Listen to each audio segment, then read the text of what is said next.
so many changes in a few laps, because at the end of the day we did about 75 laps. Is quite a lot, but so happy to already feel good on the bike.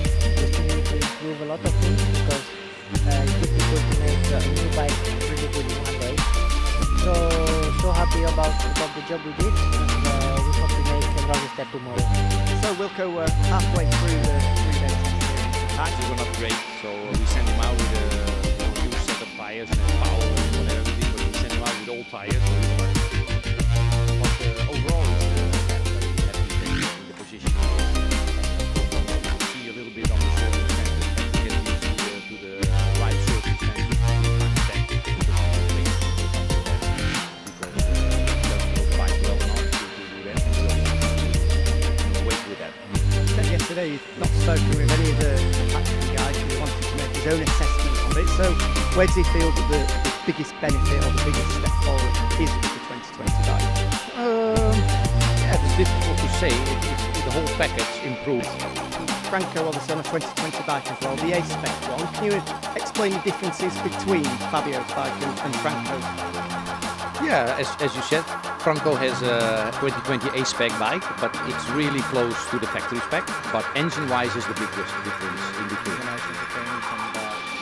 I'm really happy with the work the boys have done over the winter, and also with the work we've done today, all through these 2 days of testing. And really looking forward to the final sort of chunk of test items we've got to get through tomorrow. They're keeping me on my toes, blisters starting to form everywhere. But it's good to be back on the bike, that's for sure. But, we can still work with, especially with these new rear tyres. Also, our contenders has to playing around new development, new bikes, new tires. So it's pretty early to say where we will be, but for sure we want to be on top of the group. And I think Jack.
we need to understand.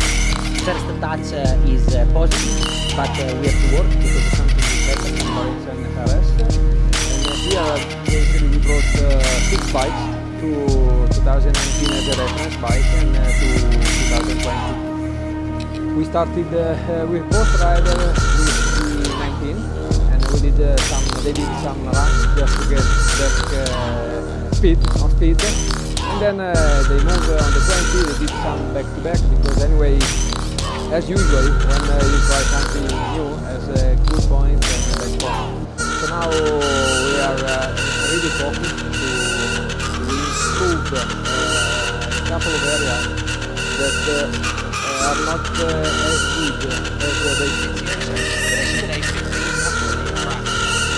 reigning champion Mark Marquez is passing on the 9 trips with the RC213V. We'll be back tomorrow for the third and final day of the Sepang test. Follow all the action as it happens.